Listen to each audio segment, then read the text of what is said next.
Albert Mbaonewa avec nous, bonsoir. Bonsoir, M. Fabien.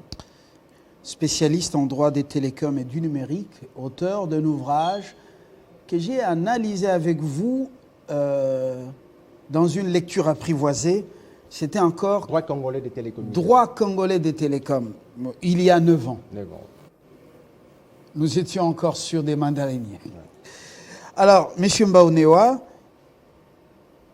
il faut supprimer ou suspendre RAM, les élus, pour la plupart, au nom de leur base, exigent la suppression. Par rapport à la situation dans le secteur, dans d'autres pays, en Afrique, même dans le monde, pouvez nous éclairer un peu, éclairer notre religion. Merci beaucoup, M. Fabien, pour l'invitation qui m'a été faite. Vous l'avez appelé il n'y a pas longtemps, parce que vous savez que très souvent, vous m'appelez lorsqu'il y a des questions brûlantes sur les aspects de télécommunication de notre pays. J'ai toujours répondu présent. Merci beaucoup pour qu'on puisse éclairer, d'après ma petite expérience, sur la question qui fait couler beaucoup d'encre de salive depuis ce matin ou depuis quelques temps. Et je ne peux pas répondre directement à la question parce qu'il faut savoir d'abord pourquoi on a institué la RAM plutôt, et qu'est-ce qui se pose comme problème. De mon point de vue, en fait, le RAM, c'est une réforme.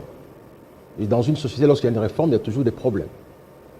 Et malheureusement, c'est une réforme qui vient dans un pays où les gens sont assez paupérisés. En fait, il y a un gros problème de revenus.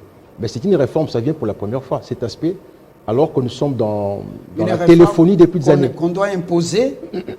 Non, la réforme une démarche pédagogique pour expliquer à cette population paupérisée, ouais, la démarche, le bien fondé et même ce que cela va apporter comme bénéfice au pays. La réforme a toujours été un moment de crispation. Vous savez ce qui s'est passé en France avec la réforme de la retraite. Et j'ai les textes sur le RAM ici, où il est demandé également qu'il y ait les campagnes de sensibilisation. J'ai le décret, l'arrêté qui est là. Et lorsque vous lisez l'arrêté, vous lisez également l'article 21 de la loi sur la régulation des télécommunications. En fait, texte qui est pratiquement abrogé, mon cher réfère quand même, parce qu'il n'y a pas encore la nouvelle configuration de la régulation. On parle de prestations de revenus parmi les ressources ordinaires de la régulation des télécommunications. C'est ça les fondements légaux du RAM, en fait. C'est parmi les ressources ordinaires de l'ARPTC, qui parle de prestations de revenus. Est-ce que le secteur est légiféré chez nous? Quel secteur? La collecte dans le cadre de RAM, de ce registre des appareils mobiles. Mais l'arrêté est là. On y parle tout, même le paiement. Les problèmes, je pense, à mon avis, c'est au niveau de la méthodologie. D'abord, la campagne d'explication et puis la méthodologie des paiements. Vous vous souvenez que le chef de l'État, qui a pris la question à bras de corps, à un moment donné, a demandé qu'on suspende pour examiner en profondeur la question, surtout qu'est-ce qu'on a paiement. Mais apparemment, le ministre n'a pas respecté la parole du chef ou l'ordre donné par le chef de l'État, suspendre et évaluer.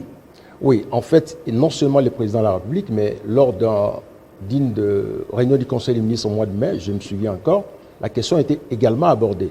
Je me demande, je ne sais pas si exactement il y a eu cette commission qui a été instituée pour régler la question. Mais je me souviens au moins que la régulation des télécommunications avait demandé aux prestataires de services de ne plus désactiver. Donc il y a déjà une évolution. On a commencé à désactiver. Après, maintenant, la question commence à se poser toujours pour les paiements. Donc la question a plusieurs volets. Les volets juridiques, les volets socio-économiques et socio-politiques, les volets économiques. Mais il y a des députés, pour la plupart aujourd'hui, qui ont dit on doit légiférer, il y a du désordre. Est-ce que ça nécessite... Je vous dis, les articles 7 et 8 parlent des paiements. Donc on a réglementé la question. Mais ça, c'est l'arrêté, vous nous parlez de l'arrêté. Ben oui, mais l'arrêté, parce que l'arrêté fait référence au décret du Premier ministre 2012 qui fixe les modalités de calcul et les taux des revenus de prestations de l'ARPTC. Parce qu'il y a un article 21 qui parle de prestations de revenus. En fait, l'ARPTC est une autorité, est une entité différente de l'État. Une entité qui a une autonomie financière et juridique, qui, en dehors d'autres des taxes, il a des prestations pour lesquelles il attend des revenus. Donc, pour répondre à la question, je pense que ça me paraît assez trop tôt de commencer à prendre des dispositions en disant on suspend ou on supprime. Il faut analyser en profondeur la question. et savoir ce qu'il en est. Mais enfin, le gros problème, c'est parce qu'elle est revenue, en fait. Est-ce qu'il n'y a pas moyen de réfléchir sur les conditions d'application de paiement de RAM? Je pense que c'est ça la question doit se poser à ce niveau-là. Et une autre question, effectivement, si le ministre dit il y a 25 millions qui ont été produits, il faut auditer et savoir ce qu'il en est. Parce que l'argent est revenu de l'autre. Parce qu'il y a des prestataires. Pendant d'autres régimes, avant l'actuel, est-ce qu'on appliquait il a dit que ce n'est pas une taxe, c'est une rémunération. Est-ce qu'on était on l'appliquait autrement? Non, mais la prestation par rapport au RAM, c'est pour la première fois. Voilà, vous avez l'article 21, même si les textes n'existaient plus parce qu'on a modifié la loi, dit ceci: l'autorité de régulation dispose des ressources ordinaires et des ressources extraordinaires. Les ressources ordinaires comprennent les revenus de ces prestations, les produits de frais administratifs, point 2, point C, la taxe d'énumération, la taxe de régulation, les taxes parafiscales et autorisées par la loi financière. Il y a les revenus de ces prestations. C'est le législateur qui l'a dit. Et c'est le Premier ministre en 2012 qui a fixé les principes par rapport à ces revenus de prestations. Et quand vous lisez l'arrêté se réfère à ces textes-là. Donc, le problème de droit, à mon avis, ne se pose pas tellement. C'est un problème d'ordre social, donc de sensibilisation, d'explication. Comment faire? Est-ce qu'on ne peut pas trouver une solution, par exemple, puisque là, il y a un problème d'application, on vous dit c'est annuel. C'est que quand tu vois les textes, on dit le paiement est annuel. Mais pourquoi on ponctionne par mois ou par recharge? Ce sont des questions auxquelles il faut réfléchir. Pourquoi ne pas faire un paiement, par exemple, $10 l'année, par exemple? On prend $1 tous les 6 mois, des choses comme ça. Pourvu qu'on nous dise, effectivement, parce qu'il faut savoir pourquoi il y a RAM. Parce qu'effectivement, il y a des équipements, comment? Il y a d'abord la recommandation de l'Union internationale des télécommunications. Il faut qu'il y ait des téléphones qui répondent aux aspects des GSMA. Si vous avez un téléphone, il y a aussi une question de santé publique, la santé publique. Parce que les téléphones contrefaits peuvent créer des situations de santé publique. Ça, les gens ne savent pas. Les téléphones contrefaits contiennent beaucoup de plomb. Je ne sais pas si les gens le savent. Oui, ça peut être le plomb que dans la fabrication, la fumée, oui, des choses comme ça. Parce que c'est contrefait. Des automoteurs sur. Comme ça, il faut identifier avec un numéro email un vrai téléphone. Et s'il y a un problème de téléphone, s'il y a beaucoup de téléphones contrefaits, ça peut créer un point de santé publique. Donc, ce sont des questions. Je pense qu'il faut beaucoup plus de raisons que moins d'émotions dans la question. Et pour ne pas dire que je ne veux pas dire aujourd'hui suspendre ou supprimer, il faut qu'on approfondisse la question. Le ministre a dit qu'il va revenir dans 48 heures. Je pense qu'à mon avis, il faut créer peut-être une commission en interne au niveau de l'Assemblée nationale pour approfondir avec les ministres la question de savoir comment faire pour que tout le monde se retrouve et que les services de la santé publique soient sauvegardés et que le revenu de Congolais moyens ne soit pas continuellement érodé. Voilà à ce stade comment je peux intervenir pour clarifier la question. Parce qu'en fait, il faut savoir que c'est une recommandation de l'Union internationale des télécommunications. Ailleurs, ça se passe peut-être autrement, parce que les gens ont les revenus. Oui, comment ça se passe? Est-ce qu'il n'y a pas moyen? Comment ça se passe ailleurs? Je ne voudrais pas qu'on aille plus loin dans certains pays africains ici. Oui, dans certains pays comme en Europe, il y a des situations où on demande des montants un peu plus importants, mais en fait, c'est un forfait qui peut se retrouver dans les opérateurs. Parce qu'ici, c'est le prestataire qui est utilisé par délégation, par la RPTC, pour rendre ces services-là et se faire payer. Parce que la prestation est payante. Qui va payer? Et c'est l'État ou la personne qui serait bénéficiaire, entre guillemets. C'est ça tout le problème. Est-ce qu'on ne peut pas trouver une formule telle que ça peut être ponctionné par l'opérateur? Ce sont des questions auxquelles il faut se poser. Voilà. Donc, alors, mais si tel est le cas, pourquoi l'introduction, l'application de RAM, qu'on n'appelle pas taxe comme on le disait avant, mais que le ministre appelle rémunération, pourquoi une introduction ex abrupto sans passer par des étapes pour expliquer à la population, apparemment l'élite même au Parlement semble être à côté de beaucoup de choses. Alors, je vous dis que c'est ce qu'on appelle la question, en fait on l'appelle la réforme. La réforme, ça veut dire que c'est quelque chose qui vient comme ça et vous ne comprenez pas. On doit vous expliquer. Et je crois qu'il y a un problème aussi des campagnes de sensibilisation. Parce que le texte fait obligation à l'autorité gouvernementale de sensibiliser sur la question, le décret de l'arrêté de 2020. Est-ce que ça a été fait? Je ne sais pas.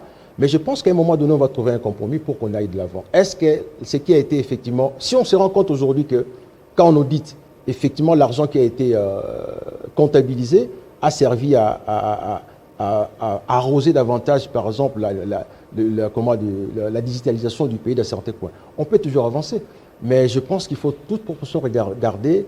C'est vrai que ça fait un peu de l'émotion, ça crispe un peu, parce que la population ne peut pas accepter qu'on puisse éroder sa monnaie et son petit revenu. Et le président de la République, à un moment donné, il a dit on suspend et on examine la question. Est-ce qu'on a suspendu moi, apparemment, cette information ne nous est pas parvenue, ni des conseils des ministres, encore moins des PTNTIC, suspendre pour évaluer jusqu'aujourd'hui la parole du chef. Mais je pense que... rester lettre morte. Là, on va continuer. J'ai l'impression, c'est que j'ai remarqué également, lorsque ça...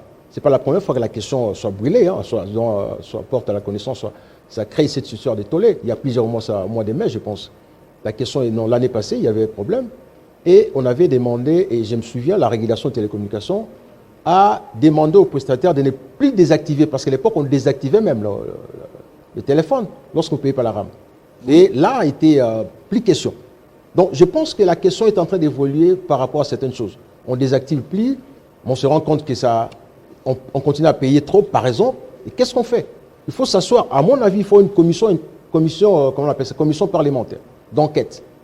Et ne pas être vraiment dans la salaire. Je comprends un peu que l'Assemblée nationale... Donc les réponses du ministre aux préoccupations des députés nationaux ne doivent pas amener l'Assemblée nationale à une conclusion hâtive. Il faudra un peu plus mûrir les dossiers. Il faut savoir d'abord pourquoi on a décidé qu'il y rame.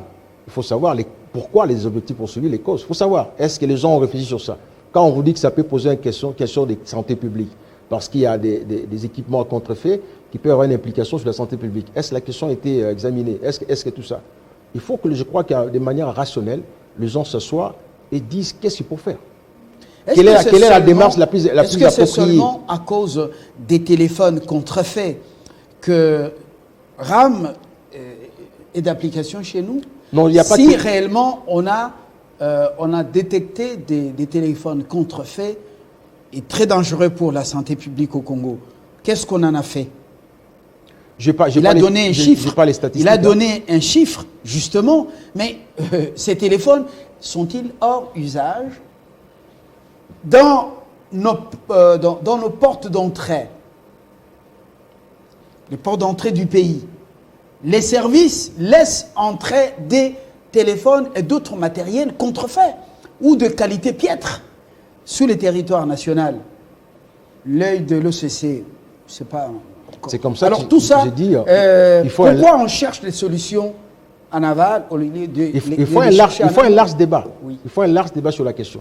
Vous savez, des questions aussi sensibles que celle-ci, ce sont les questions qui doivent être débattues de manière large sur le plan national de toutes les institutions. Vous avez cité l'OCC, il faut l'impliquer également dans la décision.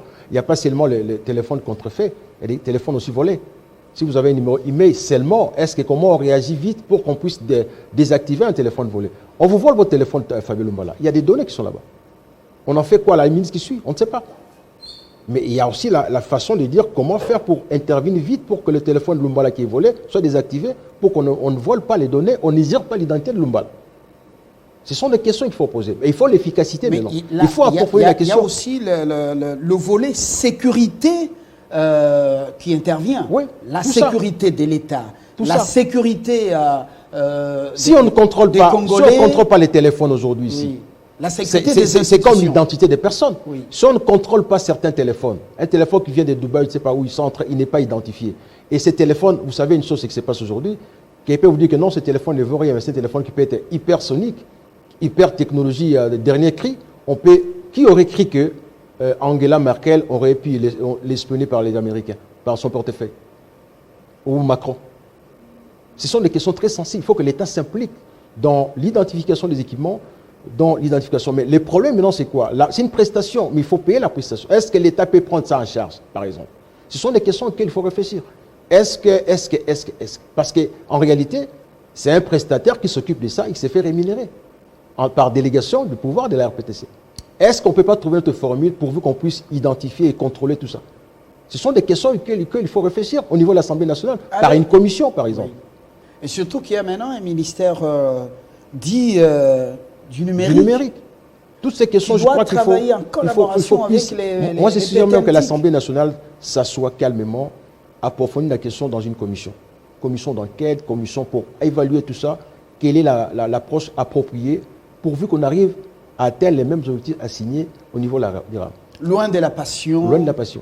Du populisme. Je vous dis que c'est une réforme. La réforme, aujourd'hui, Fabien, si on commence à traquer tout le monde ici pour payer la redevance foncière, vous ne croyez pas qu'il y aura des tollés à Kinshasa?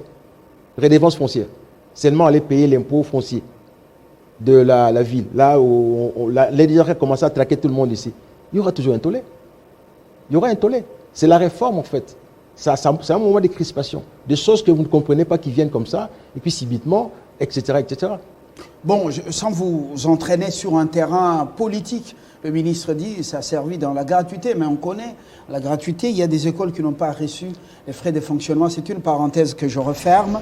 Je voudrais que vous regardiez cette caméra avec un message fort à la représentation nationale, au-delà des passions, au-delà de nos émotions, pour un message sur des aspects techniques.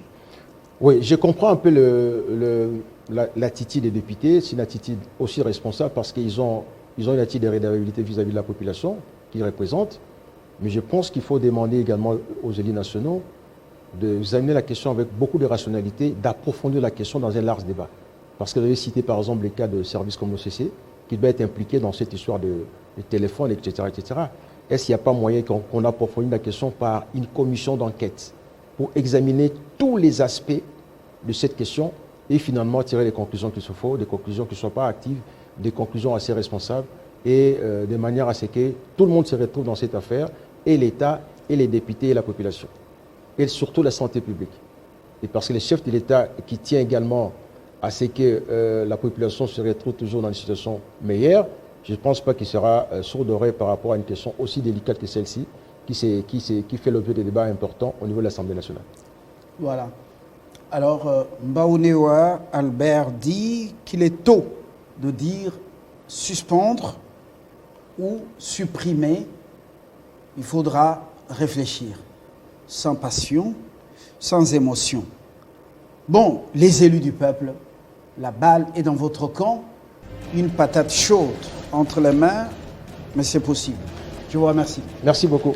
Alors, prochainement, on fera appel à vous pour peut-être approfondir encore d'autres aspects qu'on n'a pas abordés. Je suis partant. Je suis Alors, disponible. Merci bonsoir, beaucoup. le journal, et après, sur Télé 50, avec le même plaisir.